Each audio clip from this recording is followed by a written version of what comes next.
Hari ini tuh hari yang spesial. Saya sampai pakai baju merah. Karena hari ini ada pembicara dari luar. Nah, bagi yang temannya deket-deket sini belum datang atau telat, coba ditanya, kok belum datang? Ayo cepetan. Nah, acaranya udah mau mulai nih. Gitu. Ya, oke. Saya lagi nunggu partner saya. Mana ini? Challenge. Nah. Baik, siap. Okay. Saya hadir. Sini aja, deket-deket. Aduh, bunga mawarku. Oh iya dong, ini menyambut bintang tamu hari ini. Oh, semangat ya, Li. Iya. Oke. Sebelum kita mulai, gimana makannya tahu campurnya enak? Oh enak. Yang ini enak, ada yang sponsor enak. loh tahu campurnya. Wah, ada yang sponsor betul ya? Tadi saya dengar-dengar ini, makanan hari ini spesial banget. Terus katanya, iya ini ada yang sponsor, ada yang sponsor. Yang sponsor adalah nanti moderator kita hari ini, oke? Siap. Ya. Oke, sambil makan boleh, tapi habis ini kita mau nyanyi dulu boleh ya? Nyanyi? Ya, Boleh. gitu. Yang mau makan mungkin harus ditaruh dulu sebentar kali ya. Iya, Li. Kita Kalau enggak keselak, nyanyi, nanti masa nyanyi keselak. sambil makan Iya. gitu ya, oke? Kita bersuka cita dulu ya. Iya. Kita bersuka cita bersama-sama. Kita seperti biasa ya Ce ya, kita mau tebak pujian boleh? Oh, boleh. Oke, Boleh.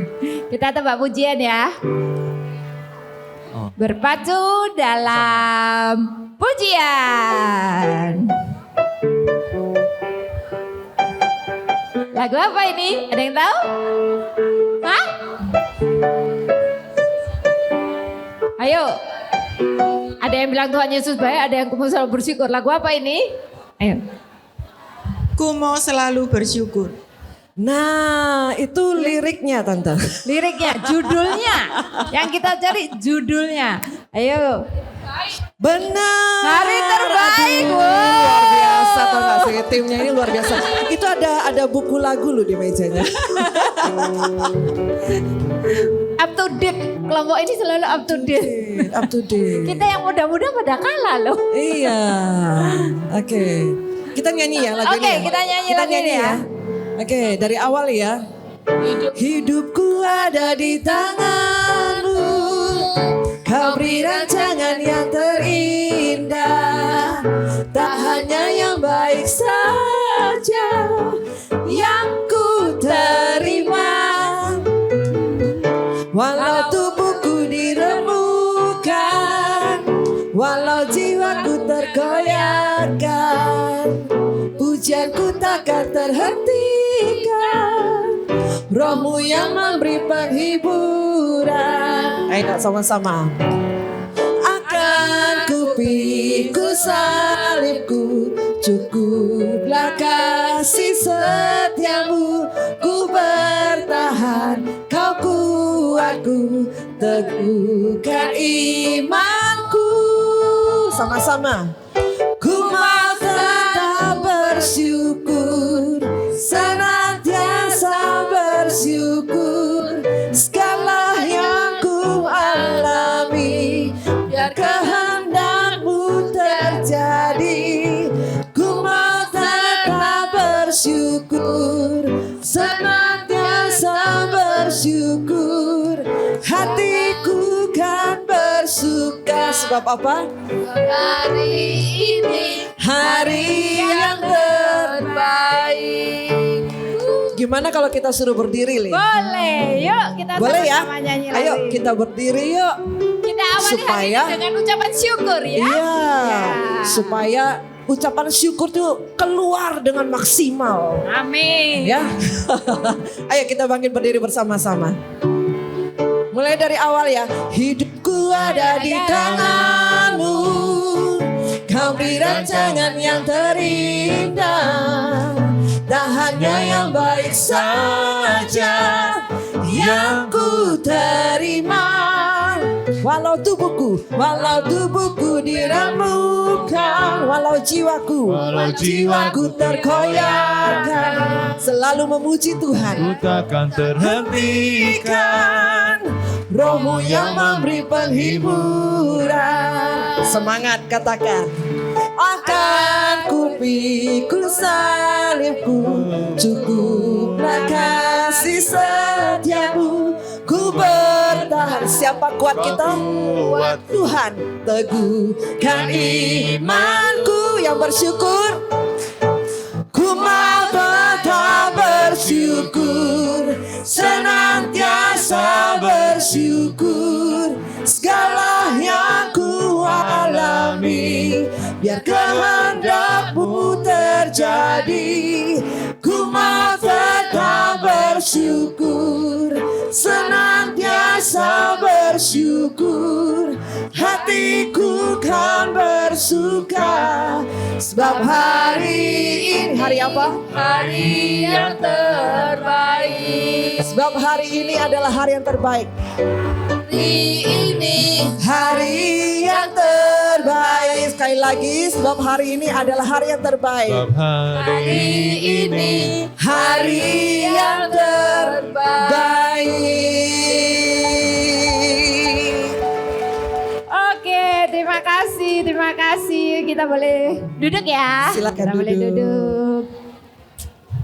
Ya. Tanpa saya panjang lebar lagi, saya mau undang moderator. Nanti moderatornya yang undang pembicaranya aja ya, biar seru gitu.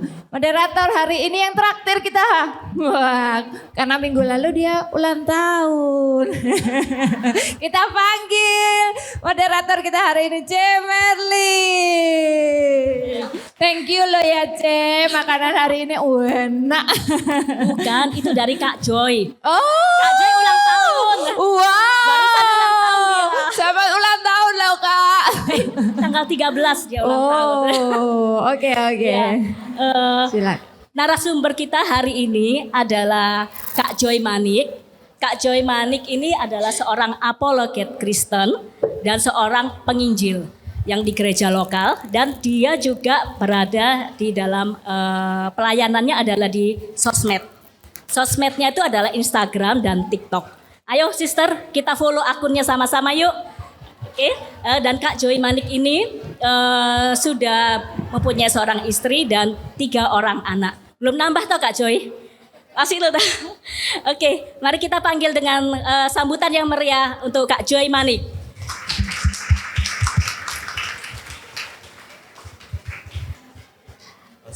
Kak Joy, derdeg gak Kak Joy? Diliatin cewek-cewek cantik loh Kak Joy. Iya, deg-degan ya. Duh, luar biasa ini ya. Seperti mengulang masa remaja saya ya. Ini anak SMA semua ya kayaknya umurnya ya. Oke, hari ini kita akan coba langsung diskusi tentang satu topik ya. Boleh? Ya, topiknya hari ini adalah bertumbuh dalam Kristus. Gimana sih Kak Joy caranya kita ini bisa bertumbuh dalam Kristus? Apa sih yang menghalangi kita untuk bertumbuh dalam Kristus? Oke, jadi kita langsung saja. Nanti mungkin setelah ini ada Q&A ya ibu-ibu. Di sini pakai kata ibu apa sister ya? Sister aja sister ya. Sister sekalian bisa bertanya, nanti Merlin menjawab, saya mendoakan.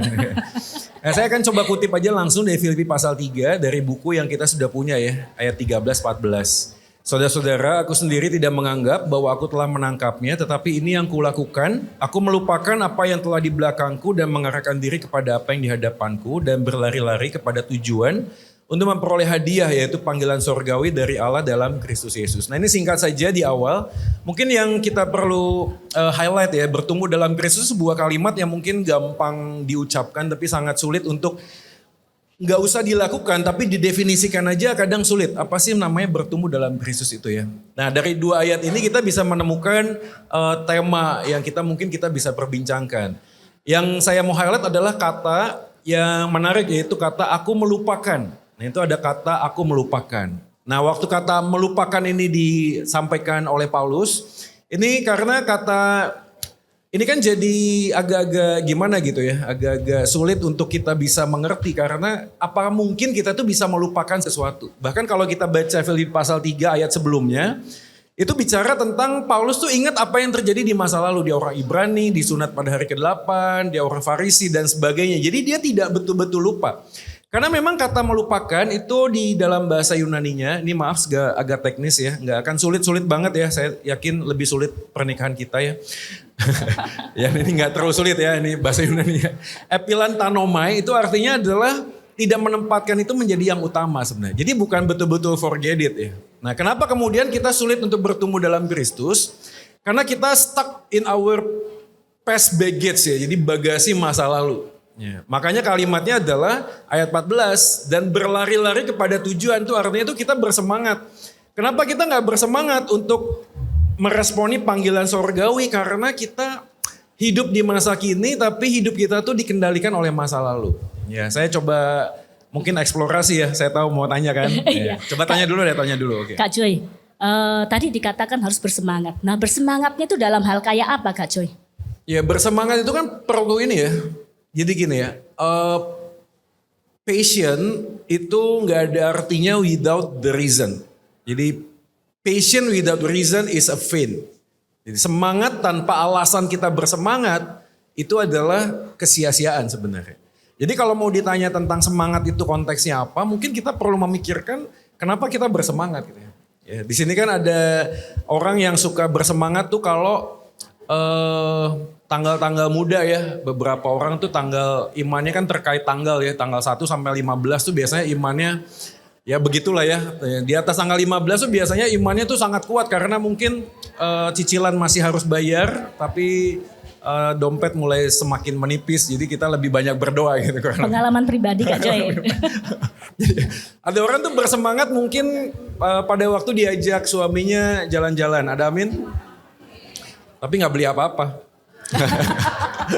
Ya enggak ya, kan jalan-jalannya penting tapi kan belinya juga penting gitu ya, beli tas baru atau mungkin bisa jalan-jalan makan atau dan lain sebagainya ya. Saya nggak tahu apakah di sini juga punya hobi shopping ya, tapi kalau istri saya ya seperti banyak orang katanya kalau suami itu kalau di mall itu kan mesra ya sama istrinya ya. Digandeng terus dipeluk, jangan dilepaskan karena kalau terlepas bahaya ya.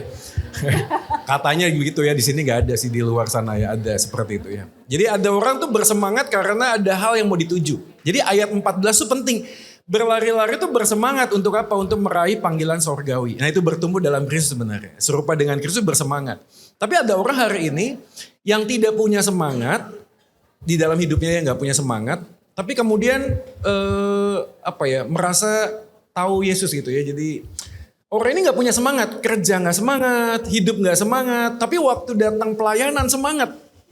Nah saya nggak tahu juga kenapa. Jadi orang tuh berpikir bahwa semakin bertumbuh dalam Kristus sama dengan semakin aktif melayani. Semakin sering ikut doa malam misalnya. Semakin sering ikut PA. Which is itu good ya. Bukan salah. Disclaimer dulu, saya bukan ngomong ini salah, enggak.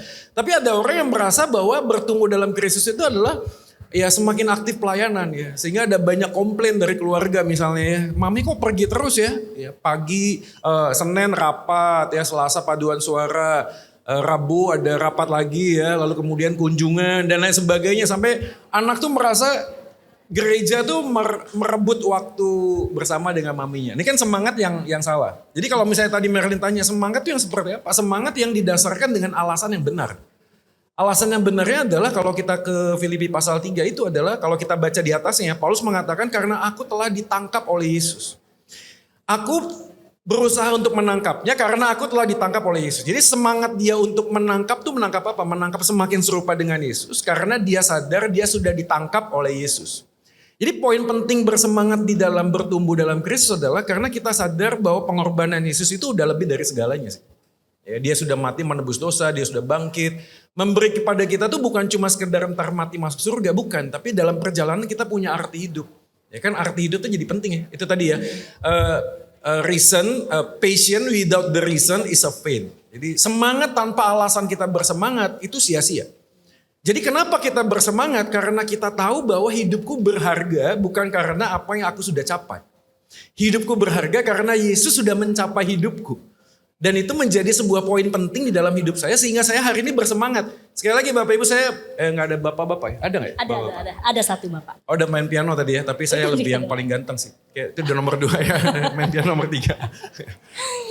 Kita tuh bersemangat, saya bukan ngomong kerjaan, duit, itu nggak penting bukan. Tapi kalau semangat kita ditentukan dari berapa banyak yang kita capai, repot gitu ya. Beberapa waktu yang lalu pernah dengar ada berita menarik tuh. Ada satu anak muda suicide di atas mobil Lamborghini-nya karena suatu kali Presiden Trump Itu ngomong sesuatu dan banyak anak muda tuh nggak bisa antisipasi. Itu Bitcoin loncat dari atas terjun sampai bawah sudah ya. Itu bukan cerita 2-3 M hilangnya, ratusan M dalam satu kali malam gitu. Dan orang kalau kita mau bicara fun fact ya, apa sih di dalam hidup ini yang kita bisa pegang dan tidak mungkin hilang? Rasanya is very impossible. Gak mungkin, apa yang kita bisa pegang gak mungkin bisa hilang tuh gak mungkin gitu loh. Ya, kita bisa kehilangan kesehatan, kita bisa kehilangan uang. Saya punya teman yang hari ini cerita, ya dia bisnis sama temannya, entah kenapa temannya lari sudah.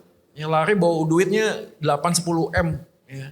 Ada beberapa orang hari ini yang tanpa dimengerti, ditelepon, lalu anaknya masuk rumah sakit.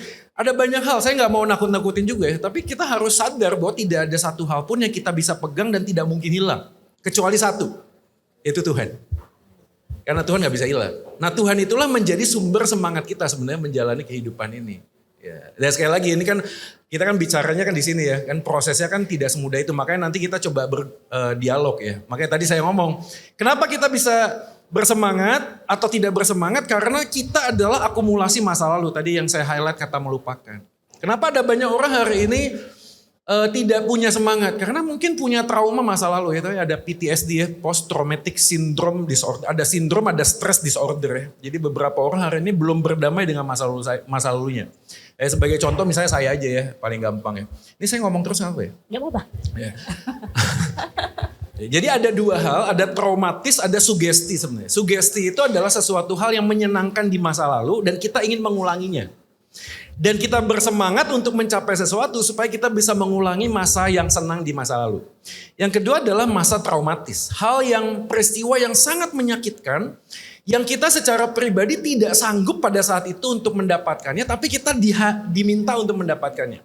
Dan itu trauma akhirnya. Jadi gini, orang tuh punya kemampuan menerima peristiwa yang berat itu macam-macam. Ya ada orang gini, nabrak satu kali naik mobil nggak mau nyetir lagi. Ya, bagi dia tuh udah saya trauma, nggak mau nyetir lagi sepanjang perjalanan dia nggak mau nyetir lagi. Tapi ada orang yang kalau nabrak nggak apa-apa. Gitu. Jadi artinya trauma itu bagi beberapa orang tuh beda-beda cara pribadinya ini, makanya agak unik. Tapi setiap orang itu pasti punya pengalaman terluka di masa lalu. Nah perhatikan ya. Pada waktu luka itu ada di dalam masa lalu kita, apa yang terjadi adalah kita selalu menjadi takut. Takut untuk membuka diri. Ya, beberapa orang kalau punya pengalaman trauma masa lalu biasanya di-keep. Dan dia berpikir semakin saya menyimpannya semakin saya bisa sembuh. Enggak. Semakin hari malah semakin dalam. Ya. Dan trauma itu seringkali munculnya dengan sindrom, dengan symptoms yang keluar. Ya, misalnya ada orang-orang tertentu kalau sudah ngomong tentang suami itu sakit hati. Atau mungkin dia kan ada 3F ya. Ada fight, flight, ada freeze. Jadi begitu ada sesuatu dia fight. Dia langsung counter. Enggak kok suami enggak begitu gitu ya. Ada yang flight tiba-tiba udah gak usah ngomong suami deh. Ada yang ketiga freeze. Dia diam aja. No respond at all gitu ya. Dengan segala macam percakapan. Ya, jadi kalau ketemu dengan orang-orang di gereja. Yang gak lama itu ngomong sesuatu langsung ofensif. Kemungkinan ya saya gak ngomong pasti. Kemungkinan. Dia mungkin punya trauma masa lalu. Sehingga caranya adalah dia seperti landak, atau landak ya. Landak itu kan tajam-tajam ya. Jadi begitu kesentuh dia langsung, wah pokoknya gimana caranya supaya kalau saya tersakiti orang itu bisa tersakiti lagi. Pikirannya begitu aja, gimana orang itu sakit saya bisa senang. Atau orang seperti kura-kura, atau kura-kura ya. Bukan pura-pura ya, kura-kura ya. Kura-kura itu kan selalu nyimpen kepalanya di dalam ya. Jadi kalau ada omongan dia masuk. Ya, orang seperti ini waktu ngobrol tentang sebuah topik tertentu yang mengungkap masa lalunya, dia biasanya diem. Dia no respond at all. Atau mungkin seseorang yang kemudian ya itu tadi freeze. Jadi dia udah gak bisa merespon apapun. Nah setiap orang itu punya masa lalu. Nih saya kembali ke saya. Saya adalah produk dari sebuah keluarga yang agak toksik. Sebenarnya bukan agak toksik ya, sangat toksik mungkin ya. Jadi papa saya itu workaholic. Setiap kali saya tanya, mama saya, papa kemana? Jawabannya template. Dia pergi cari uang buat kamu. Which is good, right? Tapi problemnya adalah gue dibully tapi gak ada tempat untuk gue mengadu. Akhirnya apa yang terjadi? Saya berpikir papa ini pergi cuma pelarian gitu. Ya, cuma untuk duitnya aja. Tapi padahal duitnya gak bisa meluk gue, gak bisa ngajak ngobrol gue. Jadi gue ngerasa ini papa nih bukan untuk gue sih, enggak. Tapi dia tuh cuma kayak orang yang punya ambisi pribadi. Jadi nangkepnya begitu. Ini papa nih cuma pengen cari cari senang-senangnya sendiri gitu ya. Jadi kalau dia punya duit ngajak kita itu cuma supaya menjaga nama baik dia gitu ya. Nah menggunakannya adalah quote and quote nama anak. Padahal dia bersembunyi, itu pikiran saya waktu itu, pikiran saya. Nah berjalan dengan waktu saya terluka dengan perkataan papa saya dan mama saya di dalam kehidupan. Akhirnya waktu saya bertumbuh dewasa, saya belum berdamai apa yang terjadi. Ya saya mencari seseorang yang bisa saya jadikan tempat untuk berlindung. Nah siapa dia? Ya preman pinggir jalan ya. Ketemunya soalnya anak-anak kayak begitu akhirnya ya. Ya singkat cerita saya jadi pengguna narkoba. Lalu kemudian keluar masuk panti rehabilitasi. Dan setiap kali dikonseling sama konselor setelah saya masuk panti rehab. Saya menemukan ada masa lalu saya belum berdamai. Ya, salah satunya adalah luka terhadap papa. Ya, kenapa? Karena trauma masa lalu. Omongan, perkataan, ketidakhadiran yang membuat saya terluka karena absennya sosok papa. Akhirnya saya memberi sebuah signal dalam diri bahwa saya tidak boleh terluka lagi. Nah, caranya gimana supaya tidak boleh terluka lagi? Saya mekanisme pertahanan diri. Saya menggunakan hal-hal yang di luar sana untuk bisa membuat saya itu eksis. Caranya gimana? Jadi preman, jadi suka berantem ya. Pokoknya cari nama lah, cari panggung gitu istilahnya. Di anak-anak muda cari panggung. Supaya setiap kali ada orang, itu ada apa-apa, si Joe aja.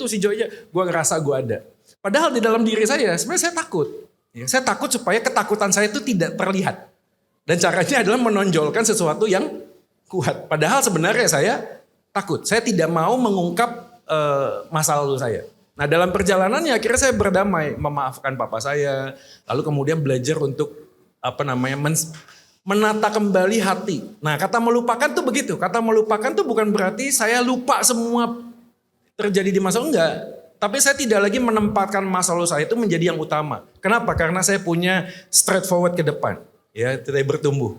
Bertumbuh dalam Kristus saya bersemangat. Kenapa? Karena semakin saya bertumbuh dalam Kristus, semakin itu menjadi obat untuk menyembuhkan luka masa lalu saya. Nah Kak Joy, tadi Kak Joy kan bilang melupakan itu kan. Tapi gimana cara menata hati? Kan pasti suatu saat ketemu dengan papa itu kan teringat lagi, sakit hati lagi. Betul itu sih, gimana, apalagi Kak kalau Joy? misalnya hari ini yang punya mantan banyak ya. Ada yang mantannya banyak. Kadang-kadang gitu ya. Ya, kadang udah nikah sama si ini, aduh ya tahu gini gue nikah sama si A mungkin gue lebih bahagia gitu ya kurang lebih ya kalau banyak mantan. Saya sih nggak banyak ya cuma 200. Oke, jadi kalau gimana menata hatinya itu by proses. Makanya kan Paulus ngomong, aku bukan seakan-akan sudah menangkapnya, tapi aku terus berjalan. Jadi proses itu kan gini ya, kadang tuh ada orang tuh tipenya kalau analoginya paling gampang gini. Ada orang itu dilihat sakit tapi nggak merasa sakit. Lu sakit? Enggak, gue sehat tapi sakit sebenarnya. Ya. Itu tipe yang pertama, ngerasa dirinya tuh baik-baik aja. Tipe yang kedua adalah diomongin kamu sakit, iya gue sakit. Ya. Lalu tanya, lalu gue harus ngapain? Ke dokter dong. Nah tipe yang kedua sadar nih ada awareness. Saya sakit perlu ke dokter. Dia ke dokter gak? Enggak. Dia tahu dia sakit, dia butuh dokter. Ke dokter gak? Enggak. Ya dia diam aja gitu. Bertahun-tahun begitu saja. Menikmati kesakitannya. Tipe yang ketiga adalah dia tahu dia sakit, dia tahu dia butuh dokter, dia ke dokter. Bagus gak? Bagus ya. Lalu kemudian dokter kasih resep. Pertanyaannya, resepnya dibeli gak? Ya dikantongin aja gitu. Dibawa kemana-mana resepnya. Dia merasa kalau resepnya dikantongin dia bisa sembuh. Ya. Tipe yang berikutnya adalah dia dapat resep, dibeli. Oke? Nah ini dia problemnya. Dimakan sekali, pahit. Lalu kemudian gak mau makan lagi. Ya. Jadi orang Kristen hari ini mungkin ada yang merasa gue gak punya trauma. Gue baik-baik aja. Ya I'm fine gitu loh. Ya. Jadi akhirnya apa? Nggak bisa bertumbuh. Kenapa? Karena dia merasa I'm fine. Nggak ada masa lalu saya di dalam kehidupan saya yang jelek, yang buruk. Atau mungkin ada hal-hal yang sugesti tahu ya tadi sugesti itu yang menyenangkan ya. I'm fine gitu. Tapi ada orang hari ini yang tahu dirinya sakit. Tapi kemudian nggak datang sama Yesus. Ya. Tapi ada yang ketiga adalah, nah saya lihat mungkin mayoritas dari kita begitu ya. Kita datang sama Yesus. Dikasih surat, dikasih resep, ditebus nggak? Enggak. Gak ditebus, kenapa? Karena dia merasa gini, yang salah tuh dia bukan saya. Yang salah tuh papa. Kalau papa yang salah dia minta maaf dong, kok saya yang minta maaf? Jadi ada orang hari ini ya, orang Kristen tapi masih menyimpan kebencian. Masih menyimpan luka hati. Dia nggak bisa memaafkan pasangannya, orang tuanya, ya even dirinya sendiri dia nggak bisa memaafkan. Dosa enggak Kak Joy? Ya of course lah. Karena itu jadi benalu dalam hati. Kenapa? Karena Alkitab mengatakan kan lepaskan pengampunan. Ya. Melepaskan pengampunan itu bagian dari perintah Tuhan. Hiduplah sama-sama saling mengasihi. Supaya pada waktu kamu hidup saling mengasihi, mereka akan melihat engkau adalah muridku. Kan gitu, Yohanes pasal 15. Kalau kamu saling mengasihi. Tapi problemnya hari ini ada banyak jemaat dengan jemaat masih berantem. Ya. Tapi kalau ketemu wajahnya gimana? Good morning, senyumnya luar biasa saudara. Tapi dalam hati ini ngapain sih high heelsnya tinggi banget, cetak. Ya. Lipstick kok merah. Biasa aja kali, ini kan bukan mall, ini kan gereja gitu. Dalam hati tapi nggak di sini ya. Di negara Konoha ya, sana ya. Ya di Jerman jauh pokoknya ya. Di sini semuanya aman ya. Ada, begitu ketemu, baik-baik semua saudara. Ini kan orang pada ngomong gini, kalau mau cari aktor dan aktris, itu paling gampang cari di gereja sudah. Ya. Kata notabene katanya begitu ya katanya. Orang Kristen itu paling gampang bersandiwara. Ya. Ada amin?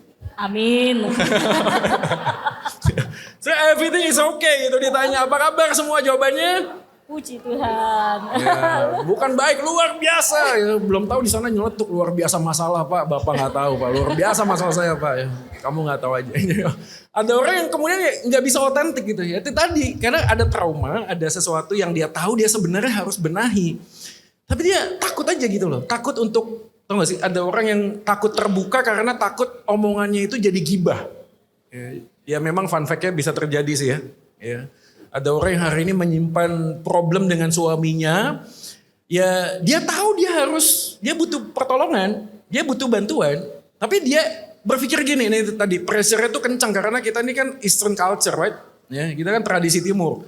Ya tradisi timur adalah ya kalau pernikahan itu rahasia perusahaan ya, jangan dibuka kemana-mana bung ya. Bahkan kita ngomong dan indoktrinasi anak-anak kita. Nanti kalau ditanya sama lause, sama guru sekolah minggu, omongin ya papa sama mama baik, nggak pernah berantem ya. Cuma saling menasehati gitu ya. Jangan teriak-teriak tapi ngomongnya. Ya semua oke gitu, indoktrinasi. Jadi kita waktu bertumbuh di dalam gereja, kita jadi punya pola begitu.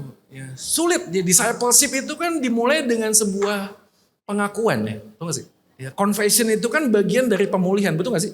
Ya. Gak mungkin kita bisa memulihkan sesuatu kalau kita gak mengaku kita butuh seseorang dan kita punya sesuatu yang kita harus beresin, gak mungkin. Ya kita harus belajar to be honest gitu loh. Ya jujur ngomong sama Tuhan. Ngomong sama Tuhan itu terkait dengan bagaimana kita terbuka sama orang-orang di sekitar kita. Makanya saya tetap mengencourage kalau ibu-ibu ada di sini, gak semua orang ke konselor itu sakit jiwa. Ya. Dan by the way, anyway, busway ya. Setelah jatuh dalam dosa, nggak ada orang tuh yang jiwanya sehat tuh nggak ada. Ya, kita ini punya problem dan kita butuh orang lain dan kita bersyukur betul nggak sih ada konselor yang Tuhan kasih untuk ngelihat blind spot dan saya juga masih datang ke konselor untuk memaintain kehidupan saya. Saya tahu hidup masa lalu saya itu terlalu babak belur soalnya, terlalu banyak luka dan itu kesenggol dikit, wah itu bisa berat tuh ya masalahnya. Jadi supaya itu tidak terjadi, saya bisa persuasi. Makanya ada sebuah kalimat bagus ya, kenal Tuhan, kenal diri. Kenal diri, tahu diri. Ya, kenal Coba Tuhan. diulangi Kak Joy. Kenal Tuhan, kenal diri, tahu diri. Jadi kalau tahu diri, kita nggak mencobai diri kita sendiri gitu loh. Tahu di dalam posisi mana saya lemah. Kalau dalam posisi saya lemah, ya saya belajar untuk tidak masuk di dalam bagian itu, tahu ya, ada pasutri gitu ya. Beberapa orang itu punya kesulitan untuk memanage emosi. Oke? Jadi pertikaian apapun, konflik apapun, dia tahu dia pasti nyolot. Tahu nyolot ya? Nyolot aja gitu loh ngomongnya. Karena dia tahu dia bakal nyolot, lebih baik apa? Begitu sudah ada sebuah trigger, dia harus apa? Mundur dulu. Jangan disikat gitu loh. Karena dia tahu dia susah memaintain emosinya. Ya. Dan tipe itu tipe siapa? Tipe saya. Ya. Saya ini nyolot sudah ya. Dia kalau udah berantem, wah ini gak sehat nih saya ini. Ini gak sehat. Jadi setiap kali saya akan ada konflik dengan anak, dengan istri, saya time out dulu dalam diri saya. Saya bilang Tuhan tolong saya mau time out. Ya, caranya gimana? Saya keluar, tarik nafas, saya jalan 1 lapangan, 2 lapangan, kadang-kadang 1 malam, 2 malam. Enggak. Cuma 1 sekali aja ya. Sampai akhirnya tenang, baru datang dealing with the conflict. Kalau enggak, nih bareng pasti amburadul sih. Nah itu tadi kenal Tuhan, kenal diri, tahu diri. Jadi proses yang gak terlalu flipping your hands gitu. Oh percaya Yesus tiba-tiba pemarah nggak pemarah gitu. Agak aneh sih menurut saya kalau gini ya. Mungkin gangguan kejiwaan yang lain mungkin kalau bisa begitu. Enggak, kita tuh berproses, kita tahu. Nah kalau kita tahu siapa diri kita, maka kita bisa menempatkan diri kita di tengah sebuah relasi. Ya kalau enggak repot ya. Ada beberapa orang kan tahu ya talentanya tuh gibah tau ya. Pokoknya nggak gibah nggak hidup ya.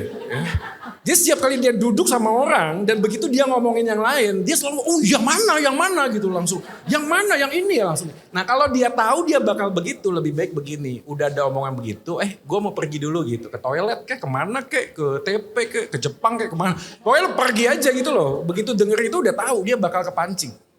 Nah itu akhirnya tahu diri, dia bertumbuh dalam Kristus tuh begitu. Jadi dia tahu dirinya tuh seperti apa. Gitu, kurang lebih. Ini saya jadi ngomong terus. Nah, Kak Joy, kalau posisi kita yang disakiti Kak Joy, kita tuh kan nggak mungkin bisa gampang langsung hilang. Tetapi kalau ketemu sebenarnya dengan suami deh, kita ini punya trauma sampai kondisi betul-betul ketakutan ketemu sama dia.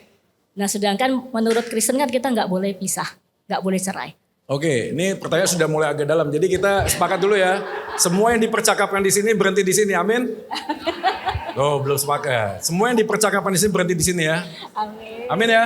Amin. Amin ya, walaupun ada rekamannya sih. Ya, memang salah satu yang sulit adalah ketika kita itu melihat orang yang melakukan hal yang sama melukai hati kita dan berkali-kali. Ya, kan pertanyaannya adalah apakah kita ini tetap harus menerima itu terus-menerus. Nah, poin saya adalah yang pertama. Ini sekali lagi ya, ini case by case kan ya. Jadi gak bisa semuanya pukul rata. Tapi yang pasti adalah yang pertama, kita harus berdoa sama Tuhan untuk tidak merubah orang itu, tapi merubah hati kita. Supaya kita punya hati yang lebih luas untuk menerima orang yang tidak berubah. Itu dulu, supaya gak kecewa. Kalau gak begitu, kita gak punya manage ekspektasi, tahu gak sih? Lalu kita kemudian berpikir, aduh percuma ya ke gereja. Jadi gitu tuh, percuma ya berdoa, percuma ya baca firman, percuma ya.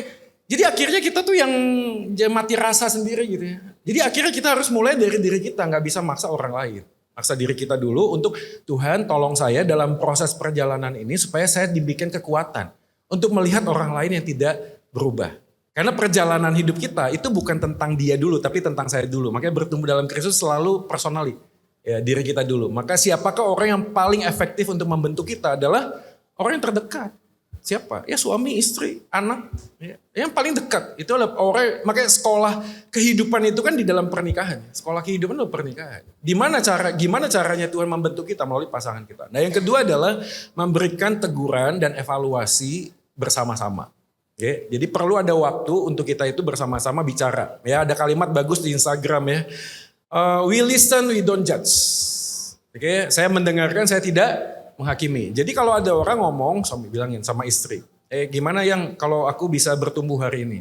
Kamu tuh semakin bertumbuh kalau kamu nggak banyak nonton Netflix, nggak buka internet, scrolling TikTok lain sebagainya. Kita yang diomongin begitu jangan ofensif. Oke, terima kasih ya untuk masukannya. Ya, terus dibalik. Kalau saya gimana? Ya kamu terlalu banyak kerja dan lain sebagainya. Sama, sepakat dulu sama-sama tuh tidak untuk memberi pembenaran. Ya dengerin aja, setelah didengerin kita doakan. Kita punya kesepakatan dalam minggu ini apa yang kita lakukan bersama-sama. Bersama-sama, gitu ya. Jadi kalau nggak bersama-sama repot, kenapa? Karena salah satu merasa akan lebih baik. Karena yang satu merasa menasihati yang lain. Makanya pentingnya penerimaan itu kan itu ya. Penerimaan itu kan dimulai dari menerima keberadaan orang lain yang tidak sempurna. Sama seperti saya yang tidak sempurna. Tapi kita punya kasih Yesus yang sempurna. Nah kesepakatan itu membuat kita kemudian bisa saling mengevaluasi tanpa saling menyakiti. Ya. Yang ketiga mungkin poinnya adalah cari bantuan orang ketiga sih. Kalau memang kasusnya sudah terlalu ini ya. Saya tahu ya beberapa orang ya terkait misalnya pinjaman online ya kena pinjol. Ada orang-orang tertentu suaminya itu suka judi online ya. Ya bagi saya itu sudah masuk dalam kategori ya walaupun harus dicek. Tapi itu masuk dalam ini ya kejiwaan ya mentalitas. Beberapa mungkin bukan nggak judi. Tapi mungkin perempuan ya ada lagi juga games ya. Jadi kalau di toilet tuh setengah jam ya, 40 menit, sejam gitu. Hani ngapain lu? Lagi nunggu ini dapat wangsit gitu ya. Di WC gitu ya. Ini laki-laki ini banyak yang ngomong begitu. Tempat paling aman saya main game sisa lama adalah di WC katanya begitu ya. Tapi sekali lagi ini negara Konoha ya, tidak ada di sini ya. Nah ada orang-orang yang mungkin kecanduan, yang mungkin perlu bantuan orang ketiga. Kak Joy, kalau Rasul Paulus sendiri kan seorang sebelum dia menerima Kristus. Dia itu kan adalah seorang pembunuh, penganiaya. Dengan dasar apa sehingga dia itu bisa melayani Tuhan dengan enak tanpa terganjel dengan, waduh aku ini dulu seorang pembunuh ya, aku ini dulu seorang penyiksa ya. Apakah dia nggak ada kayak tekanan batin, label pembunuh dan Ada penyiksa? sih. Paulus kan pernah ngomong, dari semua rasul-rasul yang ada, aku adalah orang yang paling berdosa. Dia pernah menyampaikan itu. Ya, tapi kalau tadi ditanya bagaimana Rasul Paulus, menurut saya gini, apa yang dialami oleh Rasul Paulus adalah apa yang dialami oleh setiap orang yang percaya pada Yesus harusnya. Ya, kenapa encountering with Jesus itu selalu akan end up with something sih. Makanya Yesus kan Paulus kan mengatakan, barang siapa di dalam Yesus, dia adalah ciptaan yang baru, a new creation, right? Ya, maka yang lama sudah berlalu, sesungguhnya yang baru sudah datang. Nah, kata baru dalam bahasa Yunani itu kainos. Itu punya dua pemahaman. Satu adalah sesuatu yang tidak ada menjadi ada. Dulunya nggak pernah mau baca firman, jadi ada baca firman. Oke, dulunya nggak pernah doa, jadi ada doa. Dulunya nggak mau memberitakan Injil, mau memberitakan Injil. Tidak ada menjadi ada. Tapi kata baru juga ada sesuatu yang sudah ada, tapi diperbaharui. Ya. Maksudnya apa yang diperbaharui? Kita ini kan punya kepribadian ya. Jadi ada orang-orang yang sanguin, kolerik, melankolis, dan lain sebagainya ya. Dan itu di dalam Kristus itu tidak diubah. Jadi yang melankolis ya sanguin gitu. Enggak. Cuma di-shape sama Tuhan. Dibentuk sama Tuhan. Sehingga dia itu bisa melankolis di dalam konteks yang rohani. Dan di saat yang sama dia bisa sanguin dan kolerik secara rohani. Contoh ya. Ibu-ibu di sini coba tebak. Saya ini introvert apa extrovert? Ya. Iya, 90% yang saya tanya jawabannya salah. Saya ini introvert. Saya ini kehilangan kekuatan dan tenaga kalau ketemu dengan banyak orang asing. Jadi saya kalau duduk diundang, saya tuh awkward ketemu sama orang lain tuh awkward, sungguh-sungguh ya. Jadi saya tuh nggak nyaman. Saya tuh nyaman gimana? Saya tuh nyaman di rumah baca buku, denger lagu Raisa, ya walaupun Raisa berpisah dengan suaminya. Tapi lagunya tetap bagus ya. Lagu Raisa. Kadang-kadang saya cuma ya bersihin rumah. Aneh ya. Baca buku. Saya menikmati waktu-waktu apalagi kalau sudah mendung, hujan-hujan rintik-rintik. Ya, pegang gitar. Gitu. Nyanyi-nyanyi. Gak jelas lah pokoknya random. Ya, random. Tapi itu saya. Saya gak suka kalau diajak istri saya, ayo ke mall gitu. Atau ya ini sekali lagi yang di sini selesai di sini ya, jangan keluar ya. Saya ada invitation misalnya jemaat menikah gitu ya. Saya tuh nggak gimana ya, maksudnya duduk gitu ya, duduk di satu meja gitu ya, terus ketemu sama orang asing dan harus tersenyum. Halo Pak gitu, namanya siapa? Bapak dari mana? Itu bukan saya banget sih. Ya. Makanya saya kalau pergi pelayanan ke airport kemana gitu, tipikal saya udah tahu, pakai topi, pakai AirPods, seakan-akan ngomong stay away from me. Ya, jangan deket-deket saya. Ya, jangan ajak ngomong saya nggak suka gitu ya. Saya pengen duduk, saya pengen menikmati diri saya dan saya tidak mau dikenal sama yang lain. Ya, nggak mau. Ya. Saya introvert. Tapi kalau hari ini saya bisa begini itu anugerah Tuhan. Anugerah saya. Jadi Tuhan tuh bisa membentuk orang yang tadinya ada jadi tidak ada menjadi ada, atau yang sudah ada itu dibentuk oleh Tuhan. Gak ada yang pernah nyangka saya ini bisa ngomong seperti ini. Karena vonis dokter buat saya, karena saya pecandu narkoba, itu hampir 20% kemampuan intelijensi saya itu menurun. Saya ini gagap. Ya. Saya ini ngomong kadang-kadang ya, di otak sudah ada, di mulut gak bisa keluar. Gak bisa aja pokoknya, saya gagap. Tapi hari ini kalau saya lihat diri saya bilang, anugerah itu luar biasa. Saya kadang juga ada orang ngomong gitu di grup SMA gitu kan, SMA saya di Bandung kan, ngomong-ngomong gitu. Joy, lu kok sekarang jadi pastor? Gue bingung, aneh. Jangankan lu, gue juga aneh kok gue liat gue. Gue aneh liat gue. Aneh gue juga gak ngerti gue bisa begini gitu. Aneh gitu. Tapi itu tadi anugerah Tuhan tuh memampukan apa yang tidak mungkin buat manusia, itu jadi mungkin buat Tuhan. Ya, ini sekaligus main karet sebenarnya. Ibu-ibu kalau hari ini merasa kayaknya hidup gue gak bisa berubah. Enggak, di dalam Tuhan itu gak ada yang gak mungkin. Gak ada yang gak mungkin. Even suami kita, anak kita, keluarga kita. Even masa lalu kita yang buruk sekalipun. Kalau di dalam Tuhan itu bisa kelihatan nampak indah. Betul gak sih? Walaupun mungkin agak ribet ya. Ribet tapi kan tahu ya. Picasso itu kan suka gambar tuh lukisan abstrak ya. Coba Anda lihat lukisannya. Anda bisa berpikir ini kok harga lukisan bisa mahal ya. Gak ada bagus-bagusnya. Itu kan cuma coretan-coretan. Betul gak sih? Kenapa kita tidak bisa menilai lukisan itu mahal? Karena kita bukan ahli lukisan. Tapi buat pakar lukisan, dia bisa lihat itu indah. Betul? Hidup itu bukan ditentukan dari apa kata mertua, orang tua, pasangan, orang lain. Bukan. Kenapa? Karena mereka bukan pakar kehidupan. Right? Pakar kehidupan adalah Tuhan. Jadi walaupun Anda melihatnya seperti complicated, lihat at the end pasti beautiful. Pasti indah sih. Ya, karena dia yang menilainya. Ya kasih tepuk tangan buat Tuhan. Oh ya. Ayo.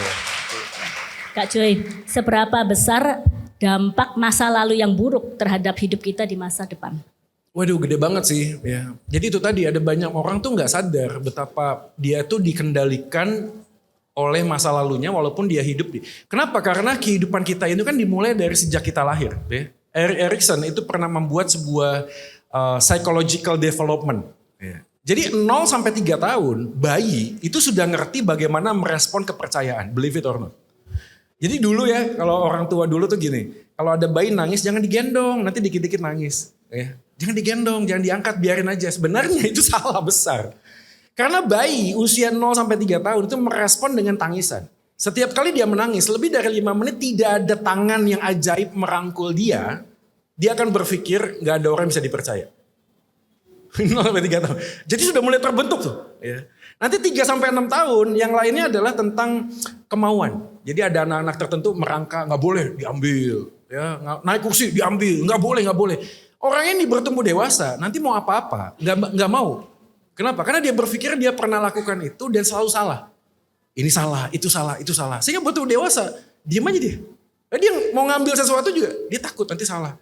Jadi semua psikologikal kita mulai dari 0. Bayangin kita usia berapa sekarang? 17, 18 something lah ya. Ya menghibur diri lah ya. Bayangin 17, 18 tahun kita hidup. Ya secara psikologi belum lagi kita ngomong environment kita penuh dengan dosa gitu loh ya. Nggak selalu orang tua kita kan dalam tensi yang bagus, betul ya? Ya, kadang kan waktu orang tua tidak dalam kondisi yang peaknya bagus, respon kepada bayi, kepada anak kan kadang-kadang jadi aneh. Gitu. Karena kita kan emosi ya. Jadi kadang kita bisa teriak atau apa ya. Ya itu secara psikologi teriakan itu walaupun omongan kata-katanya tidak kena kepada sasaran. Tapi intonasi yang tinggi dan teriakan itu membuat trauma. Ya, teriakan. Jadi orang-orang tertentu misalnya ada orang yang sindromnya itu kelihatan. Masuk lift. Dia gak kuat, desek. Itu yang paling kelihatan. Ya. Beberapa fobia dengan buah naga. Kalau ketinggian? Ya buah naga tuh takut. Kalau fobia ketinggian? Ya sama ya. Fobia tertentu. Ketakutan yang tidak wajar ya. Saya omong tidak wajar ya. Jadi kalau Anda naik apa yang biarlah lah ya, tinggi ya, nah itu kalau dalam konteks tertentu kita bisa ngerti. Ya. Tapi kalau misalnya naik cuma 3 lantai, lihat ke bawah gitu langsung keringet dingin, ya, jantung berdebar, ya, itu mungkin tanda-tanda yang kita harus waspadai. Ya. Mungkin ada orang tertentu yang kalau ruangan kecil langsung sesak ya, dia nggak bisa, pokoknya nggak bisa nafas dia. Ya. Atau mungkin ada gejala-gejala tertentu yang mungkin nggak bisa disampaikan. Jadi biasanya kalau di psikologi itu ada P3K pertama ya. Jadi biasanya nanti dipegang badannya. Kalau ada orang yang profesional langsung tanya, kamu bisa nggak identifikasi apa yang kamu bisa sentuh? Bisa, coba sebutkan. Baju saya dok, ini saya. Nah itu biasanya P3K pertama. Kenapa? Orang kalau udah trauma ya muncul gitu kena red buttonnya kepencet. Itu susah sekali untuk ditangani. Biasanya gitu ditanya, pegang sesuatu, dengar sesuatu enggak? Oke kalau udah tenang, minum, baru jalan, baru ngobrol. Nah ini yang repotnya adalah manifestasi trauma itu beti sama okultisme. Ya tahu okultisme ya. Jadi ada orang yang kerasukan. Nah dari semua kasus kerasukan yang saya pernah layani, mostly itu enggak kerasukan. Mostly adalah kejiwaan. Ya. Cuma bisa didomplengi oleh okultisme. Jadi ada orang tertentu yang wah gitu ya, marah-marah gitu ya. Itu sebenarnya bukan okultisme. Tapi kejiwaan, jadi kayak dia tuh pengen untuk didengar ya. Dia teriak karena dia merasa tertekan sekali.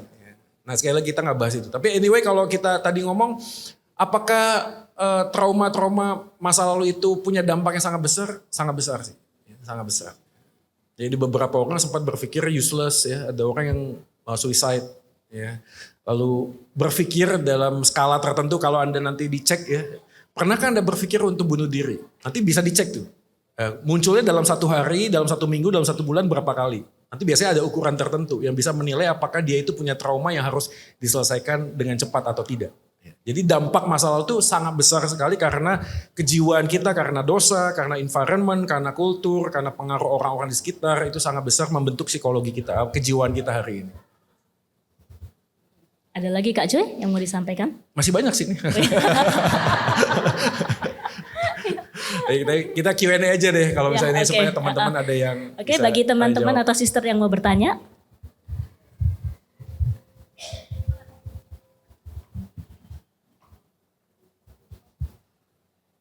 Silakan, sister. Apa sudah cukup jelas semua ya? Amin.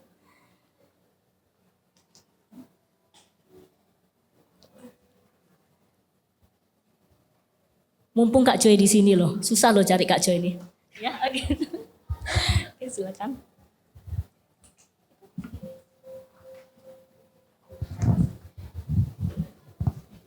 Kak Joy mau tanya, gimana kalau kita tuh sebenarnya mau move on? Maksudnya kita sudah move on nih, tapi tadi kan interesting kayak kita kalau nggak mengampuni diri sendiri itu kayak kita jadi benalu hati gitu kan.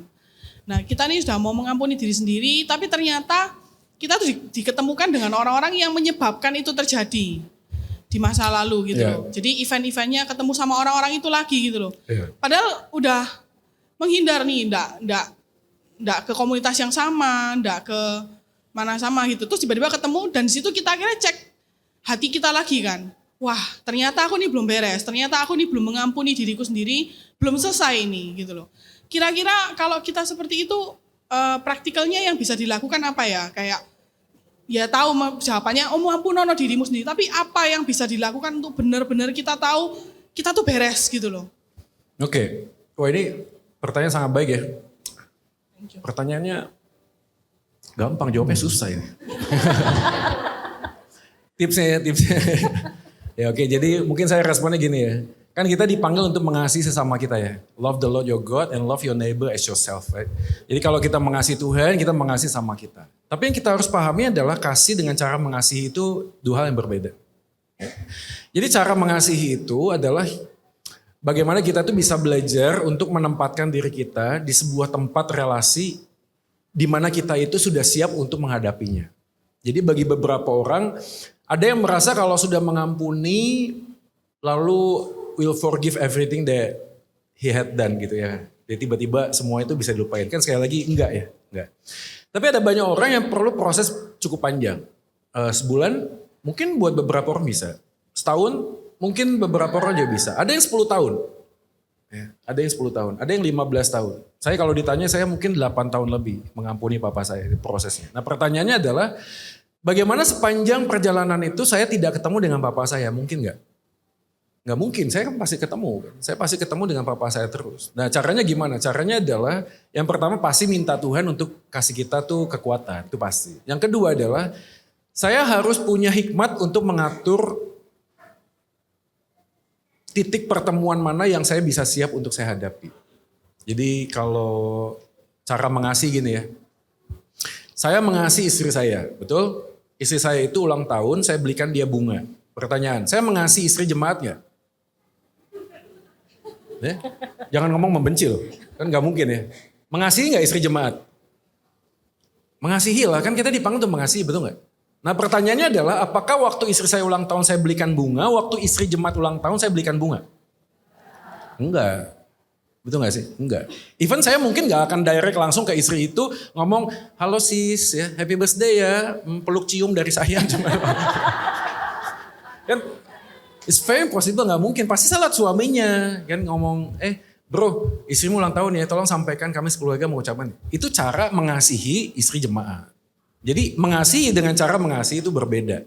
Nah kembali kepada kasus itu.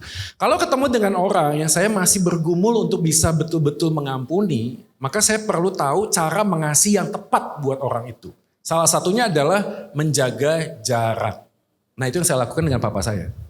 Oke. Dan saya ngomong waktu itu sama konselor, sama mami saya perlu jaga jarak. Karena saya butuh proses untuk bisa mengampuni papa saya. Tapi ada timelinenya, nggak tiba-tiba jaga jarak 10 tahun, 15 tahun, enggak. Tapi saya berproses, artinya dalam 1 bulan tensi pertemuan saya mungkin 10 kali. Ya, biasanya. Tapi saya coba 8 kali, 7 kali, 5 kali. Tambah lama, tambah bisa beradaptasi. Ya. Kalau nggak begitu, nanti saya akan kembali ke nol. Kenapa? Karena saya kok gini lagi sih? Kok Kok gini lagi sih? Kok gini lagi? Kenapa kok gini lagi? Karena masing-masing kita itu punya kemampuan untuk bisa melepaskan pengampunan itu berbeda-beda. Kok bisa berbeda-beda? Karena kita adalah akumulasi masa lalu. Ya. Jadi orang-orang tertentu yang punya beban terluka itu cukup besar di masa lalu, itu punya potensi untuk lebih sulit mengampuni orang lain. Atau mungkin lebih gampang karena terbiasa mengampuni. Tapi bagi beberapa orang nggak bisa. Ya. Apalagi dengan faham-faham yang ya tau ya kayak keluarga yang sangat ideal tau ya. Jadi papa mamanya baik, ramah, lain sebagainya. Setelah itu dia menikah dengan seorang pria yang dingin. Jadi dia punya ekspektasi keluarga tuh harusnya seperti papa mama saya. Tapi kok keluarga saya begini? Nah orang seperti ini akan sangat sulit untuk menerima keberadaan suaminya. Jadi tipsnya adalah, yang pertama adalah kita tahu bahwa kita sudah belajar mengampuni. Mengampuni itu proses. Mengampuni itu nggak tiba-tiba kita ngomong mengampuni terus everything will be okay. Enggak sih. Ya somehow kita tuh punya pertanyaan, kok gini lagi sih? Kok terasa begini lagi sih? Cuma perhatiin ya, ini di tangan saya ada luka. Ya. Luka di tangan saya ini nggak bisa hilang. Oke ya? Tapi kalau saya pencet, nggak sakit. Nggak sakit. Tapi pertanyaannya, hilang nggak? Enggak. Waktu Yesus mati di atas kayu salib, bekas lubang pakunya hilang nggak? Enggak. Tapi justru di bekas lubang paku itu kita mengingat apa yang Yesus sudah lakukan. Betul ya? Luka ini saya pencet, nggak sakit. Tapi setiap kali ada luka, saya ingat. Ingatnya apa? Bukan betapa orang itu melukai saya, bukan. Tapi betapa besar kasih Tuhan kepada saya yang mau mengampuni saya karena saya bisa lihat bekas lubang paku Yesus yang tidak bisa hilang. Jadi dipencet itu bukan berarti kemudian masih kerasa sedikit. Ya somehow bagi beberapa orang kerasa sedikit. Ya kita harus ya gini ya. Proses mengikuti Yesus itu kan memikul salib dan menyangkal diri, betul gak sih? Ya. Gak ada lah orang kalau ada gereja ngomong percaya Yesus semuanya aman, semuanya oke, ada sukacita, damai sejahtera. Enggak lah, ya itu manipulatif lah. Ya. Proses mengikuti Yesus itu menyangkal diri, memikul salib. Salah satunya adalah ketika kita tahu kita belajar mengampuni, tapi kita sulit mengampuni. Perhatiin ya, kasih Yesus kepada kita gak berkurang. Dan kasih itulah yang membuat kita tuh punya semangat untuk punya pengharapan. Saya akan tetap belajar mengampuni walaupun saya tetap tersakiti. Kenapa? Karena Yesus mencinta hingga terluka. Supaya saya bisa belajar mencintai walaupun harus terluka. Amin ya? Amin sih? Itu bagus kan kalimatnya? Saya ulang ya. Yesus mencinta hingga terluka. Betul ya? Supaya saya bisa belajar mencinta walaupun harus terluka. Ya, gak ada cinta yang tanpa luka, betul? Tapi luka di dalam Yesus itu tidak akan membuat kita hancur, tapi mendewasakan hidup kita hari ini. Ya. Jadi tipsnya adalah yang pertama, ya udah pasti tadi berdoa minta Tuhan menolong. Yang kedua adalah minta hikmat supaya punya cara ya. Jadi kan pertemuan itu ya memang harus diskusi sih ya. Makanya harus ada gini ya ibu-ibu sekalian ya. Kita tuh harus mulai mengambil sebuah keberanian untuk ngomong, bicara. Ya. Saya tersakiti olehmu, tapi saya mau belajar mengampuni dirimu. Kan itu harus dimulai, benar sih? Nah dari situlah waktu kita ngomong, misalnya kita ngomong pasangan ya, kita ngomong ke pasangan, tolonglah saya supaya saya pun bisa belajar dipulihkan melalui keberadaan dirimu. Jadi waktu saya mau belajar dipulihkan, tolonglah saya. Karena pernikahan itu kan tim, tuh ya. Tim bola basket, tim sepak bola. Coba ya kita pikirkan ya. Kan ada penyerang, ada penjaga gawang. Betul? Waktu ada bola, masuk ke penjaga gawangnya gak bisa nahan. Pertanyaan, penyerangnya marah-marah gak sama penjaga gawang? Kamu itu bodoh, jaga gawang ini gak bisa. Gimana sih kamu itu? Aneh gitu loh. Sama seperti waktu penyerang gak bisa memasukkan bola ke gawang musuh. Penjaga gawang kan gak mau ngomong, kamu itu penyerang gimana sih? Tendang dong, masukin dong bolanya. Kan gak gitu. Waktu penjaga gawang gagal, penyerang ngapain? Kasih tangan, ayo bro kita maju. Abis ini gue akan cetak bola, cetak gol supaya 1-1. Oke. Betul gak sih? Itu namanya tim. Tim itu begitu, tim itu dalam pernikahan itu saling melengkapi, saling menolong. Jadi kalau kita punya kepahitannya sama suami atau pasangan, minta tolong dia untuk belajar dipulihkan. Tapi ini ngomong yang normal ya, ngerti normal ya. Jadi istri atau suami kita itu dalam posisi sama-sama anak Tuhan, sama-sama sudah tahu Yesus ya. Kenal Yesus belum tentu, tapi kalau sudah kenal Yesus, karena gimana pun juga selama ada Yesus ya, selama ada Yesus selalu ada harapan sih. Ya, tapi itu pastikan dulu. Amin. Semangat. Esther mau bertanya?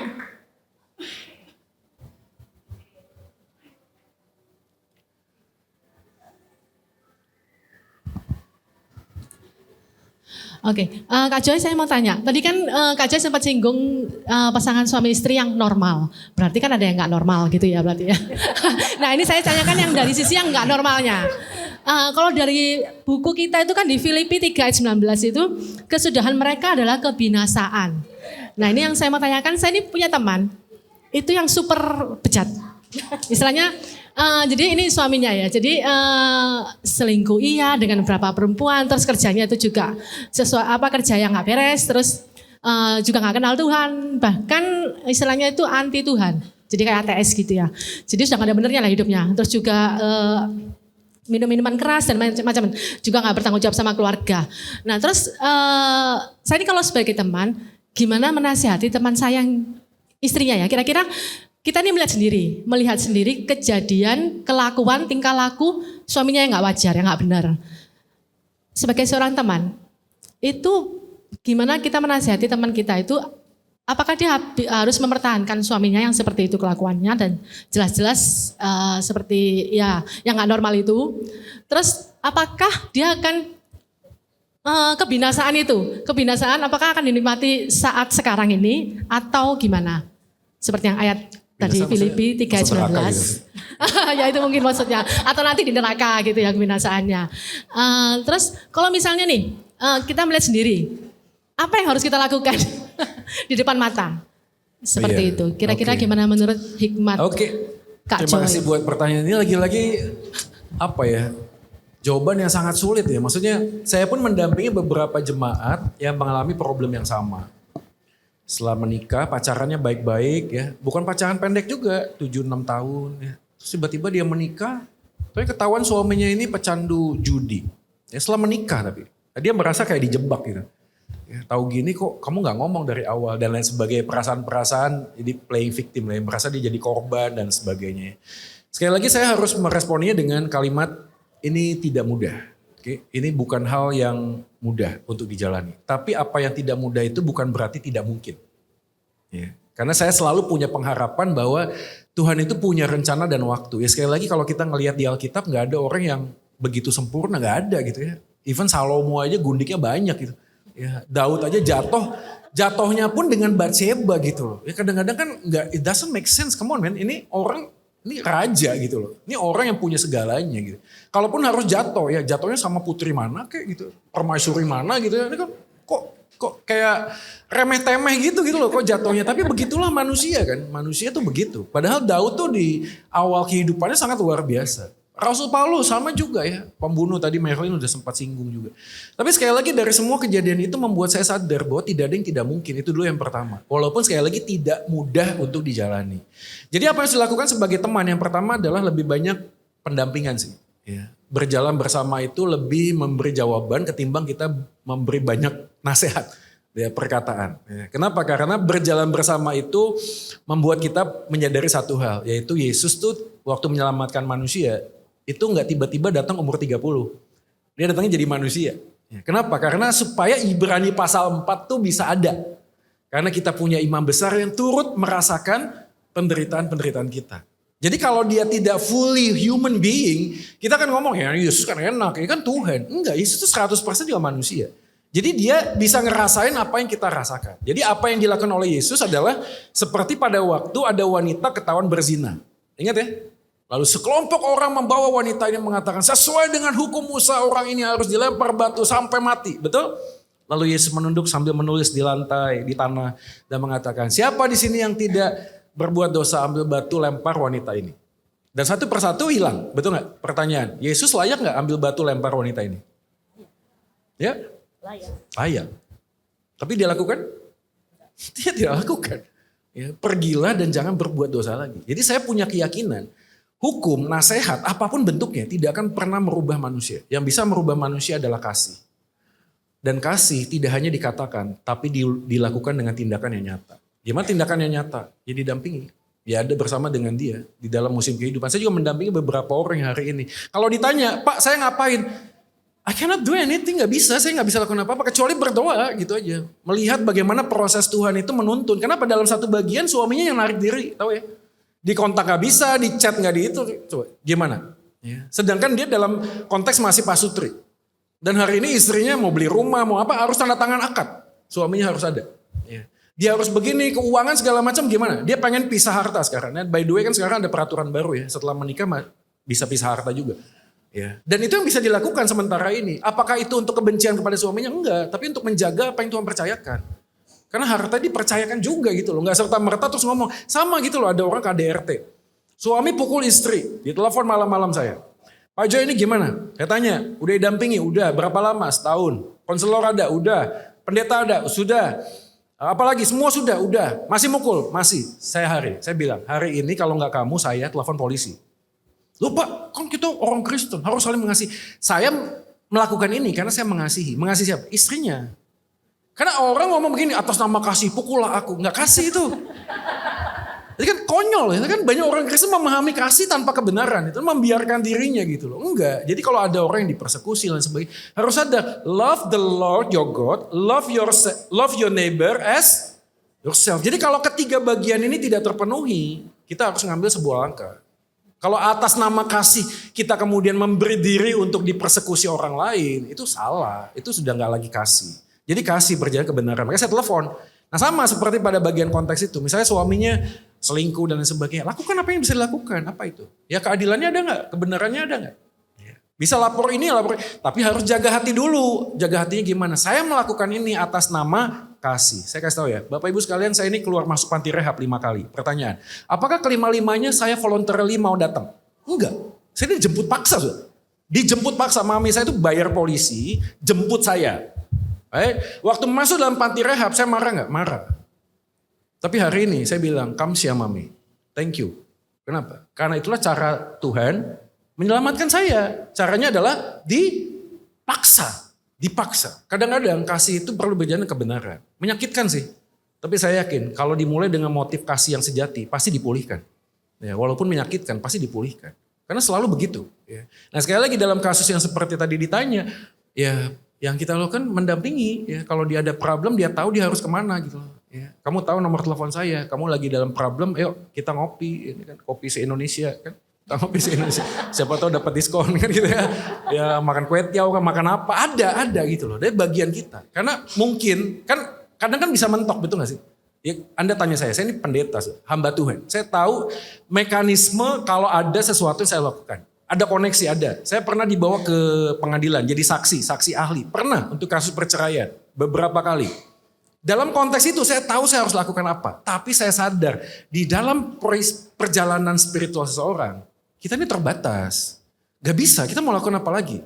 Gak bisa sudah. Ya. Yang kita bisa lakukan mendoakan. Ya. Dalam bagian yang lain, ya Tuhan yang menangkap orang tersebut gitu loh. Caranya gimana? I don't know, saya gak tahu. Tapi sekali lagi saya punya pengharapan bahwa tidak ada yang tidak mungkin. Itu aja, dipegang. 2 tahun, 3 tahun, 4 tahun, 5 tahun. Jadi pilihan untuk bercerai gimana? Saya bilang forget it. Enggak lah. Ya. Ada 1 Korintus pasal 9 kalau gak salah. Ya, berhenti sejenak, ada. Ya. Supaya masing-masing bisa saling berdoa. Ya ada, itu bisa dipakai klausul itu. Untuk apa? Saling didampingi satu dengan yang lain. Bisa gak Pak pisah dulu? Bisa. Tapi harus ada timeline, ada pendampingan, ada tujuan yang jelas, arah kemana. Karena itu tadi yang saya bilang, perlu proses kan. Ya. Bagi beberapa orang tuh perlu berpisah dulu sementara gitu loh. Kenapa? Karena ya ini apa ya, minyak, bensin sama api gitu loh. Ya. Ngomong apa, gitu langsung. Terus ya, ngomong apapun mau ngomong. Drakor lah, ngomong makan pempek aja bisa berantem sudah ya. Ngomong pempek kan gitu ya. Kan kadang orang bilang ya wanita itu kan seperti kitab suci ya. Semakin dibaca semakin sulit dipahami gitu ya. Mau dibuang takut kualat kan gitu. Jadi orang gimana sih caranya ya. Bagi beberapa orang butuh waktu gitu loh. Memproses ini loading, buffering ini siapa sih. Dia ngomong apa. Karena kita tuh selalu berubah betul gak sih? Ya, ya. Kadang yang minggu lalu kita, yang bulan lalu kita, yang tahun lalu kita, hari ini. Belum lagi beberapa orang yang masuk dalam masa-masa menopause. Betul ya? Kadang dirinya sendiri gak ngerti siapa dia. Ya. Wanita ini ya khususnya ya. Gak tahu ibu-ibu di sini ada atau enggak. Saya gak tahu ya. Jadi kadang kita ini mau merespon pada suami itu gak apa-apa. Ingat ya, kenal Tuhan, kenal diri, tahu diri. Kalau tahu begitu, jangan deket-deket suami. Jangan dulu sudah. Ya kamu ngomong, Hani gini loh, aku lagi masa-masa begini, minta tolong ya. Jangan dipegang, jangan disentuh, diajak ngomong. Jangan gitu ya, cukup ditransfer saja gitu. Transfer saja udah cukup ya, yang lainnya gak usah gitu. Ini kan ngomong, ya tahu diri gimana menempatkan, kalau enggak ya dikit-dikit, wah kebakar terus. Gak jadi-jadi barangnya, gak jadi-jadi. Jadi kita perlu ada hikmat itu. Ya semoga menjawab ya, sekali lagi saya sangat terbatas tapi Tuhan gak terbatas ya, tetap semangat ya. Oke, satu pertanyaan lagi kalau ada.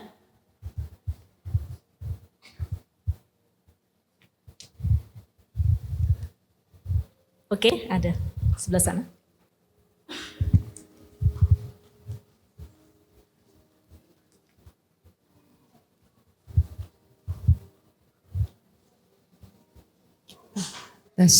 Kak Joy, thank you ya. Tadi kan Kak Joy bilang Anda introvert, istri ekstro atau gimana? Istri extrovert, iya. Nah itu kan Extrovert pasti dia, ekspresif dia. Bapak jatuhnya wah gitu dia. Jatuhnya ngomong-ngomong istri saya di sini. Nah itu kan pasti banyak gesekan. Gimana? Pasti banyak gesekan. Masih. Nah itu gimana cara mengantisipasi, kan nggak mudah ya. Yang satunya kepengen pergi-pergi, yang satunya kepengen di rumah. Tapi kalau dipaksa nggak diturutin marah-marah. Kuncinya satu sih, sering dipeluk sama ditransfer tadi. Kalau nggak dipeluk dan nggak ditransfer. Enggak lah, bercanda. Itu Oke. kan juga, itu bukan cuma di ranah ekstro intro aja ya. Kan banyak yang tadi nyolotan, yang satunya mau nyolot masih nahan. Jadi kan kadang ada yang istri yang tipenya bukan suka nyolot tapi dapat suami yang nyolotan. Nah itu kan gak mudah gitu loh. Itu gimana ya caranya ya? Iya, wah pertanyaannya keras, berat semua ya. Tadi pertama ditanya ya, saya sama istri, kita masih bergumul. Saya menikah baru jalan 17 tahun ini sih. Tapi saya ngelihat ya kita tuh punya gesekan. Tapi itu tadi ya, justru gesekan itu kita syukuri. Kenapa kok disyukuri? Karena saya dengan dia itu semakin diubah gitu ya, diubah. Jadi kita tuh punya momen sepakat di dalam 1 minggu itu ada dating sebanyak mungkin lah kalau bisa. Kalau bisa minimal 1 kali dating. Dating itu kita ngomong basa-basi ya, sedikit gibah sih, nggak banyak-banyak. Tapi setelah itu minta ampun sama Tuhan sih. Tapi basa-basi itu jadi penting karena 90% dari sebuah percakapan yang sehat itu isinya basa-basi. Nah banyak pasutri hari ini kehilangan momen itu. Jadi ketemu tuh cuma karena hal yang penting, keputusan penting dan sebagainya. Sebenarnya itu harus dibangun. Nah pertanyaannya bagaimana saya bisa terus dibentuk sama istri saya? Ya yang pasti adalah setiap hari itu harus ada momen saling berdoa sih. Saling berdoa karena behind the scene-nya, I don't know ya, kadang-kadang kan ini misteri ya. Kayak ada sesuatu hal yang kita tahu behind the scene itu Tuhan tetap bekerja melalui doa yang kita naikkan bersama-sama. Jadi bondingnya itu bukan cuma secara fisikal, bukan cuma sekedar emosi, tapi secara spiritual. Jadi ada bonding yang Tuhan tuh menolong kita seberat apapun sebuah konflik, pada akhirnya ada yang minta maaf duluan gitu. Iya. Even itu saya atau dia, tapi selalu begitu, nggak sampai 1 hari 2 hari nggak sampai gitu. Jadi selalu ada nanti WA, ada chat, terus kemudian nanti ada ngobrol, selalu ada begitu. Nah pertanyaannya apakah sampai sekarang dibentuk? Iya sih sampai sekarang dibentuk. Nah kalau tadi ditanya suami yang nyolot atau istri yang nyolot, nah saya nggak tahu begini. Setiap kali ada kejadian tertentu kita tuh harus membuat sebuah evaluasi. Evaluasi gini, apakah perubahan perilakunya itu terjadi di tengah-tengah sebuah kejadian tertentu, masa-masa tertentu, atau sejak dulu begitu. Kalau terjadinya dulu nggak begitu, sekarang begitu, berarti ada sesuatu hal yang terjadi di sekeliling dia. Nah ini agak repot juga karena beberapa pasangan suami istri itu punya sebuah konsep, nggak semua itu harus diomongin kepada pasangan. Dan saya dalam posisi saya setuju. Ya, tidak semua harus diomongin. Kok bisa begitu? Karena prinsip saya adalah Yesus itu adalah Tuhan. Amin. Tapi waktu Yesus ditanya, kapankah hari kiamat? Yesus ngomong? Tidak seorang pun. Nggak tahu. Nggak tahu. Ya. Jadi dalam posisi tertentu nggak selalu harus diomongin. Betul. Tapi motif untuk tidak ngomong itu penting. Kenapa? Karena suami-suami hari ini kalau ngomong tentang bisnis ke istri, Ini perusahaan, kagak jalan-jalan om. Nggak jalan-jalan. Ya kenapa? Karena istri, ini kecenderungan ya, nggak semua ya. Disclaimer dulu ya, nggak semua. Saya tahu ada beberapa istri yang justru mungkin lebih, greget ya. Untuk karir, ambil aja, sikat aja, ambil aja. Ini usaha bisa maju gitu. Ada istri yang begitu, tapi sedikit. Ya, jadi dari 10 mungkin 2 yang begitu, 8 enggak. Ya 8 lalu, jangan nanti kalau gini gimana, kalau gini gimana, kalau gini gimana. Itu terlalu banyak pertimbangan. Nah bagi beberapa suami untuk bisnis dengan pertimbangan itu agak sulit. Sekali lagi ini nggak mutlak ya. Nah akhirnya ada orang yang perlu ngomong, tapi nggak harus dibuka semua. Kalau dibuka semua repot, buku besar, buku kecil, repot semua ya. Kecuali kalau Anda itu bisnisnya bersama-sama, ya itu lain soal, lain cerita. Tapi kembali lagi kepada kasus tertentu. Bagi beberapa orang kalau terjadinya nyolotnya adalah di tengah-tengah peristiwa, coba selidiki dulu ada apa. Ya, mungkin ada sesuatu hal yang terjadi di sekeliling dia. Mungkin, ya itu ditanya dulu, maka komunikasi itu kan penting ya. Harus ada ngobrol dulu ada apa. Kalaupun terjadinya cuma sekali 2 kali, berarti ada peristiwa tertentu saja. Kecuali kalau itu menjadi masif dan sistematis, artinya jadi pola, jadi lifestyle. Ya, jadi dikit-dikit pasti ngomong begini, dikit-dikit berarti itu ada sebuah something wrong dengan apa karakter. Nah kalau ada begitu bagaimana? Saya tadi bilang, yang ketiga tadi sama mereka ngomong. Ketiga, coba try to find a help. Cari bantuan. Bantuannya gimana? Mungkin, sekali lagi ya, ibu-ibu itu suka punya komunitas. Repotnya, laki-laki jarang punya komunitas. Nah karena laki-laki tidak punya komunitas, akhirnya dia dengar dari orang di luar sana. Dari dunia. Nah konsepnya begitu, jangan mau kamu masuk di dalam itu loh. Persekutuan suami takut istri, jangan mau gitu ya. Kita harus berani ya, begitu udah ketemu istri, iya ya gitu ya. Ya kadang-kadang suami kayak gitu ya, supaya menjaga supaya stabilitas keluarga tuh baik. Ya kan ada orang yang konflik itu setiap kali konflik lari ya seperti tadi kura-kura. Gitu ada masalah dia masukin kepalanya tuh. Ya, ada masalah masukin, ada tuh laki-laki yang begitu ya. Ya, dilihat dulu, apakah itu kejadian karena sesuatu, atau karena memang karakter. Kalau karakter itu harus cari yang komunitasnya. Atau mungkin ada orang-orang tertentu yang dalam perjalanannya tuh gini, kan orang berubah ya, berubahnya itu bisa jadi positif, bisa jadi negatif. Nah berubahnya semakin negatif, itu salah satunya adalah karena tekanan kehidupan dan kultur yang ada di sekitarnya. Dan itu bisa jadi beban bagi beberapa orang. Ya, maksudnya gimana? Bapak ibu tahu ya, kita kan punya fase ya. Jadi kalau misalnya ada orang tertentu yang ngomong puber kedua, ya ada yang ngomong tuh kalau wanita itu menopause dan lain sebagainya, laki itu ada puber kedua dan lain sebagainya, begitu ya. Nah dalam fase-fase itu secara psikologi kita harus menyadari karena perubahan usia yang semakin bukan tua ya, dewasa lah ya. Karena kan tua kan pasti ya. Dewasa kan pilihan ya, betul ya. Karena ada orang yang tua tapi gak dewasa, ada ya. Jadi ini pilihannya. Nah itu dia butuh sebuah masa untuk bisa beradaptasi dengan hal yang baru. Ya. Misalnya ada empty nester, tau ya. Ada anak-anaknya tadinya rame. Terus tiba-tiba pergi satu-satu. Jadi akhirnya tinggal berdua. Nah mulai dingin nih, mulai bingung. Mau ngapain ya di rumah berdua terus ya. Ya lama-lama akhirnya karena bosan dan ketemu orang yang sama terus-menerus.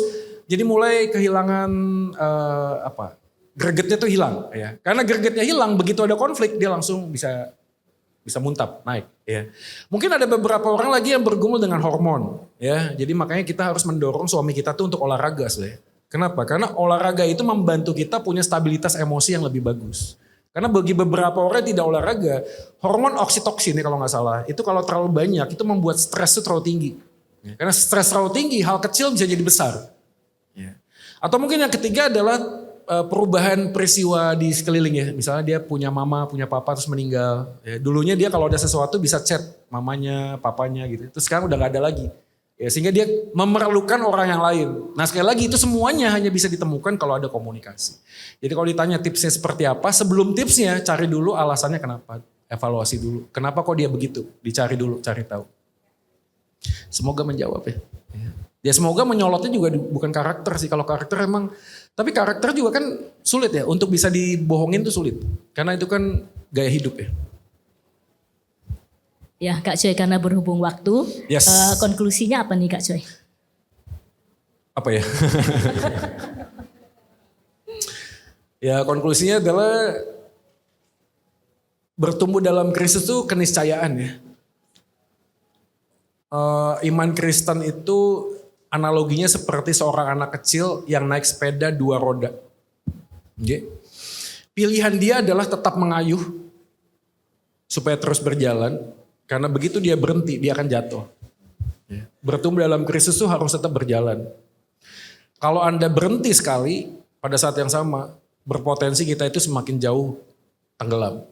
Jadi walaupun memang sulit, saya selalu bilang kepada teman-teman, ambillah satu langkah yang kecil. Tapi bersama dengan Tuhan yang besar. Maka Anda akan melihat perkara ajaib akan dinyatakan dalam hidup Anda. Gak usah langkah gede, gak usah. Yang kecil aja, kecil. Apa itu? Mungkin yuk pulang komitmen seminggu sekali doa bersama. Atau mungkin setiap pagi doa. Atau mungkin tanya sama istri, sama suami gitu ya di chat. Yang ada gak yang aku bisa doain? Gitu. Ya. Atau mungkin share wajah saya yang ganteng. Jangan ya, gak ada bukan. Atau mungkin apapun ya. Langkah yang kecil ya, bersama dengan Tuhan besar. Coba lihat ya penutupan 2025 masuk ke dalam 2026. Anda lihat ada hal yang Tuhan ubahkan dalam hidup pernikahan dan keluarga kita. Amin ya. Amin. Untuk pertanyaan yang mungkin ada yang kepingin ditanyakan secara pribadi, bisa ditanyakan lewat akun Kak Joy, @joymanik di Instagram. Pasti dibalas sama Kak Joy. Oke, applause buat Kak Joy untuk pemaparan hari ini. Waktu dan selanjutnya saya serahkan ke Umi.